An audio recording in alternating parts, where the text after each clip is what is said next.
بسم اللہ والصلاة والسلام علی رسول اللہ، اما بعد۔ صفحہ نمبر ہے 220 اور آیت نمبر ہے 90۔ اعوذ باللہ من الشیطان الرجیم، بسم اللہ الرحمن الرحیم۔ یا ایہا الذین آمنوا انما الخمر والمیسر والانصاب والازلام رجس من عمل الشیطان فاجتنبوہ لعلکم تفلحون۔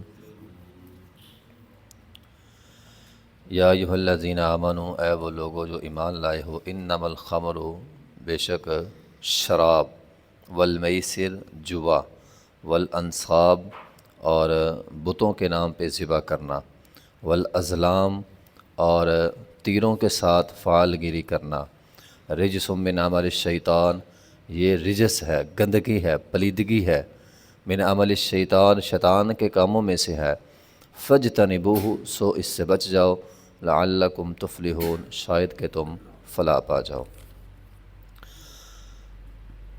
یا ایھا الذین آمنوا انما الخمر، خمر شراب کو کہتے ہیں۔ عربوں کے نزدیک دور جاہلیت میں شراب ایک لذیذ ترین چیز تھی۔ وہ لوگ بڑی بڑی مجالس قائم کرتے تھے اور شراب کی بڑی بڑی تعریفیں ہوتی تھیں، یہ غم کو بھلا دیتی ہے، دکھ مٹا دیتی ہے، فلاں فلاں، اس طرح کی باتیں۔ پھر اسلام آیا، دین آیا، قرآن آیا۔ قرآن نے اس کو خمر بھی کہا ہے، جس طرح کہ اس آیت کے اندر انما الخمر۔ نبی علیہ الصلوۃ والسلام نے فرمایا کل مسکر خمر، یہ آپ علیہ الصلوۃ والسلام نے اپنی زبان سے خمر کی تعریف کی ہے۔ خمر کیا ہے؟ یہ صرف شراب پر نہیں بولا جاتا، فرمایا ہر نشہ آور چیز خمر ہے۔ یہ ہمارے پیغمبر علیہ الصلوۃ والسلام کی حدیث ہے اور صحیح مسلم کے اندر موجود ہے۔ فرمایا ہر نشہ، کوئی بھی چیز، دور جدید کی کوئی بھی چیز جس کے اندر نشہ ہو، یہ نہیں کہا اس سے نشہ ہو۔ بعض لوگ شراب پیتے ہیں یا نشہ آور چیز استعمال کرتے ہیں، انہیں کچھ نہیں ہوتا کیونکہ وہ عادی مجرم ہوتے ہیں، اور وہ یہ سمجھتے ہیں مجھے تو کچھ نہیں ہوا، میں نے چرس استعمال کی ہے یا کوئی بھی نشہ آور چیز ہے، مجھے کچھ بھی نہیں ہوا۔ او بھائی تجھے کچھ نہیں ہوا، تو عادی مجرم ہے، اس کے اندر تو نشہ ہے۔ جس بھی چیز کے اندر نشہ ہے، فرمایا وہ خمر ہے، وہ شراب ہے۔ وَكُلُّ مُسْكِرٍ حَرَامٌ، اور فرمایا ہر نشہ آور چیز حرام ہے۔ اس سے نشہ ہو نہ ہو، اگر اس کے اندر نشہ ہے، کسی بھی صورت میں اس کے اندر نشہ ہے، تو فرمایا حرام، وہ حرام ہے۔ وَمَنْ شَرِبَ الْخَمْرَ فِي الدُّنْيَا، کوئی بھی آدمی دنیا کے اندر کوئی بھی نشہ آور چیز استعمال کرتا ہے، فرمایا اسی حال میں مر گیا، توبہ نہ کی، کل قیامت کے دن شراب سے محروم ہو جائے گا، یعنی جنت کے پینے سے وہ محروم ہو جائے گا، آب کوثر سے، جام سے وہ محروم ہو جائے گا۔ نبی علیہ الصلوۃ والسلام، اب ایک اور مسئلہ ہے، نبی علیہ الصلوۃ والسلام کے زمانے میں لوگ کہتے ہیں وہ تو 4-5 چیزوں سے شراب بنتی تھی، مثال کے طور پر انگور سے بن گئی، کھجور سے بن گئی، جو سے بن گئی، شہد وغیرہ سے شراب لوگ بناتے تھے۔ آج کے دور میں بعض لوگ کہتے ہیں صرف وہی شراب حرام ہے، باقی حلال ہے، چونکہ جدید دور ہے، آج تو بہت ساری چیزوں سے، بہت سارے پھلوں سے، حتیٰ کہ چاولوں سے، آلووں سے، اور اب تو مصنوعی الکحل بھی بنائی ہوئی ہے انہوں نے، ان چیزوں سے بھی شراب بن جاتی ہے۔ تو بعض لوگ کہتے ہیں جی صرف وہ جو نبوی دور میں چیزوں سے بنتی تھی نا وہ حرام ہے، آج کے دور والی جائز ہے۔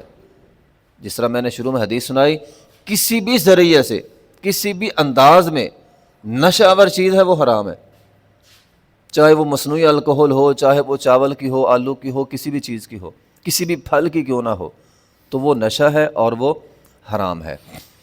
نمبر 3، بعض لوگ کہتے ہیں جی شراب کے اندر علاج بھی ہے، اور بعض دوائی کے اندر اس کو بطور دوائی کے استعمال کرتے ہیں یا اس کو دوائی کے اندر شامل کرتے ہیں۔ نبی علیہ الصلوۃ والسلام سے یہ سوال ہوا تھا، اللہ کے رسول صلی اللہ علیہ وسلم، ایک بندہ شراب سے علاج کرتا ہے، بطور دوائی کے اس کو استعمال کرتا ہے۔ نبی علیہ الصلوۃ والسلام نے فرمایا یہ تو بذات خود بیماری ہے۔ فرمایا تم اس سے علاج کا پوچھتے ہو، یہ بذات خود بیماری ہے، اس سے بھلا کسی کو کیا شفا ہوگی؟ تو بطور علاج بھی شراب کو استعمال کرنا یا اس کو کسی چیز کے اندر شامل کر کے استعمال کرنا، یہ جو ہے وہ غلط ہے۔ نمبر 4، ایک اصول ہے شریعت میں، بعض لوگ کہتے ہیں جی وہ تھوڑی بہت پی لو تو ٹھیک ہے، زیادہ پی لو تو حرام ہے، تھوڑی بہت سے کچھ نہیں ہوتا، زیادہ پینے سے جو ہے وہ نشہ ہوتا ہے۔ نبی علیہ الصلوۃ والسلام کی احادیث کے تحت اصول یہ ہے، جس کا کثیر حرام ہے اس کا قلیل بھی حرام ہے۔ یعنی ایک بندہ ایک گلاس شراب کا پیتا ہے، اسے نشہ چڑھتا ہے، اب وہ ایک گھونٹ بھی پینا اس کے لیے حرام ہے، اس کی قلیل مقدار بھی حرام ہے۔ یہ نہیں کہ گلاس پیتا ہے تو گلاس حرام ہو گیا، 2-4 گھونٹ پینے سے اسے کچھ نہیں ہوتا، 2-4 گھونٹ پی سکتا ہے، نہیں، جس کا کثیر حرام ہے اس کا قلیل بھی حرام ہے۔ نمبر 5، نبی علیہ الصلوۃ والسلام سے یہاں تک یہ بھی سوال ہوا، اللہ کے رسول ایک بندہ شراب نہیں پیتا، شراب کا وہ سرکہ بنا لیتا ہے، کیا وہ جائز ہے؟ فرمایا وہ بھی حرام ہے۔ یعنی اس حدیث کے تحت شراب سے بننے والی چیزیں وہ بھی حرام ہو گئی۔ حتیٰ کہ وہ جو حدیث ہے نا کہ جب شراب حرام ہوئی، لوگ ابو طلحہ رضی اللہ عنہ کے گھر میں بیٹھ کر شراب پی رہے تھے، اور ایک منادی کرنے والے نے منادی کی شراب حرام ہو گئی۔ ابو طلحہ رضی اللہ عنہ کے گھر کے باہر شراب کے مٹکے لٹکے ہوئے تھے، انہوں نے پھوڑ دیے کہ اب شراب حرام ہے، اب نہیں پینی۔ پھر حدیث کے اندر ہے نبی علیہ الصلوۃ والسلام نے حکم دیا، فرمایا جن برتنوں میں شراب تم پیتے تھے وہ برتن بھی توڑ دو۔ صحابہ کرام نے ان برتنوں کو بھی توڑ دیا جن برتنوں میں عموماً گھروں کے اندر شراب پی جاتی تھی، شراب بھی حرام ہو گئی، اور جن برتنوں کے اندر پی جاتی تھی وہ برتن بھی توڑ دیے گئے، صحابہ کرام نے وہ برتن بھی توڑ دیے۔ تو کسی چیز کے اندر شامل کر کے استعمال کرنا تو دور کی بات ہے، جس برتن میں پی جاتی تھی وہ بھی توڑ دیے گئے۔ نبی علیہ الصلوۃ والسلام کی ایک اور حدیث ہے، آپ علیہ الصلوۃ والسلام نے فرمایا میری امت میں زنا، ریشم، شراب اور آلات موسیقی، یہ 4 چیزیں، زنا، ریشم، شراب اور موسیقی، فرمایا لوگ اس کا نام بدل کر اس کو جائز قرار دیں گے۔ آج شراب کا نام بدل کر جائز قرار دیا گیا ہے، زنا کو متع کے طور پر لوگ حلال سمجھ لیتے ہیں، اور شراب کا بھی نام بدلا ہوا ہے، آلات موسیقی، اب تو حمد و نعت ہوتی ہے اور اس کے اندر بھی موسیقی ساتھ چل رہی ہوتی ہے، اس کا نام جو ہے وہ یہ دف ہے، یہ جو آج کل کی جدید دف ہے یہ موسیقی ہے، تو یہ بھی حرام ہے۔ تو فرمایا میری امت میں لوگ اس کا نام بدل کر اس کو جائز قرار دیں گے، لیکن یہ حرام ہو گئی۔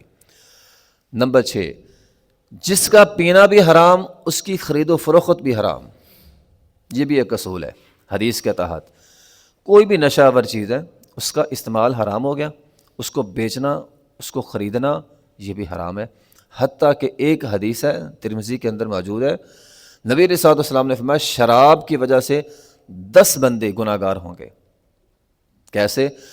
فرمایا نچوڑنے والا، جس کے لیے نچوڑی جا رہی ہے، اس کو لینے والا، اس کو اٹھانے والا، جس کے لیے اٹھا کر لے کے جا رہا ہے، جو پکڑانے والا ہے، جو پلانے والا ہے، جو بیچنے والا ہے، جو قیمت ادا کرنے والا ہے، جو خریدنے والا ہے، جس کے لیے خریدی جا رہی ہے، فرمایا یہ سب کو گناہ ملے گا برابر کا، سب نے حرام کام کیا ہے۔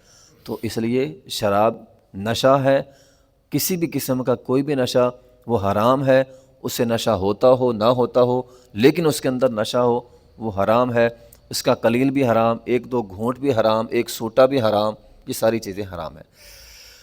والمیسر، میسر جوا کو کہتے ہیں، جوا کہتے ہیں ایسی چیز جو بغیر محنت اور مشقت کے یا معمولی سی محنت سے انسان کو مل جائے، یعنی جس میں نفع نقصان کا دار و مدار قسمت پر ہو، اتفاق پر ہو، محنت پر نہ ہو۔ تجارت تو ہوتی ہے نا، محنت کرتے ہیں آپ، پھر آپ کو نفع ملتا ہے یا بعض اوقات نقصان بھی ہو جاتا ہے۔ جوے کے اندر نفع نقصان کا دار و مدار قسمت پر ہوتا ہے۔ اب اس کی بہت ساری مثالیں ہیں، 2 لوگ کھیل رہے ہیں، جیتنے والے کو نفع ملتا ہے، ہارنے والے کا نقصان ہو جاتا ہے۔ اب یہ قسمت آزمائی ہے نا، اب کھیلا ہے انہوں نے، محنت تو کی ہے لیکن قسمت ہے، اتفاق بھی ہو سکتا ہے جیت جائے بندہ۔ تو اس طرح کی کوئی بھی چیزیں، لاٹری ہے، انعامی بانڈ ہے، بیمہ وغیرہ، یہ ساری چیزیں جمعے کے اندر شامل ہوتی ہیں۔ حتیٰ کہ ایک حدیث میں ہے نبی علیہ الصلوۃ والسلام نے یہاں تک فرمایا لوگ اس زمانے میں لوگ گھوڑوں کی ریس کرتے تھے، فرمایا اگر تمہیں یقین ہو تمہارا گھوڑا ہی جیتے گا، یقین ہو، تو فرمایا یہ جوا ہے، یعنی باقی سارے گھوڑے وہ اچھے معیار کے نہیں ہے، تیرا گھوڑا بہت اچھے معیار کا ہے، یعنی ریس میں برابری نہیں ہے تیرے گھوڑوں کی ان گھوڑوں کے ساتھ، تیری جیت 100% یقینی ہے، تو فرمایا یہ جوا ہے، اس کو بھی آپ نے جوا قرار دیا ہے۔ اس سے آگے آپ خود حساب لگا لیں، یعنی اگر جیت کا یقین ہو کسی بھی کھیل میں تو وہ جوا ہے، اگر برابری ہو پھر مقابلہ ہوتا ہے، اگر برابری نہیں ہے یقین ہے تو پھر فرمایا یہ جوا ہے۔ تو فرمایا ایسے گھوڑ دوڑ کے اندر حصہ مت لینا جہاں پہ تمہیں 100% جیت کا یقین ہو، وہ جوے کے اندر شمار ہوگی۔ والانصاب، انصاب بتوں کے نام پر، آستینوں کے نام پر نظر و نیاز، منتیں، چڑھاوے، کسی قبر پہ جا کے یہ کام کرنا، یہ انصاب کے اندر شامل ہوتا ہے اور یہ بھی حرام ہے۔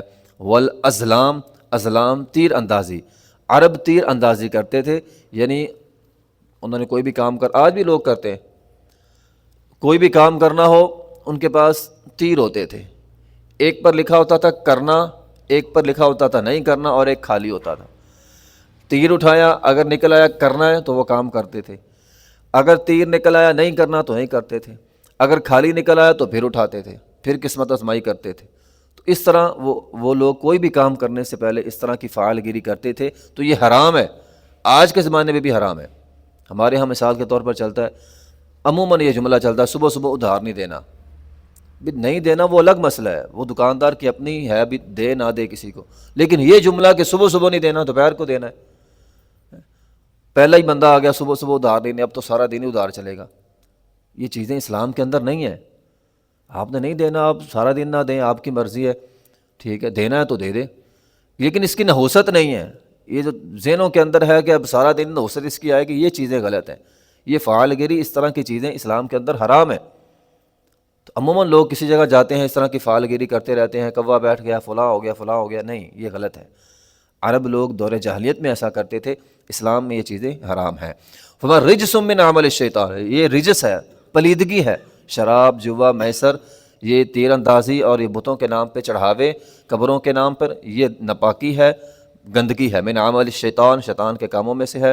فاجتنبوہ، سو اس سے بچ جاؤ، لعلکم تفلحون، اگر کامیاب ہونا ہے، کامیاب ہونا ہے، جوے کو چھوڑنا پڑے گا، شراب کو چھوڑنا پڑے گا، تیر اندازی کو، نحوست کو، اس طرح کی چیزوں کو چھوڑنا پڑے گا۔ وآخر دعوانا الحمدللہ رب العالمین۔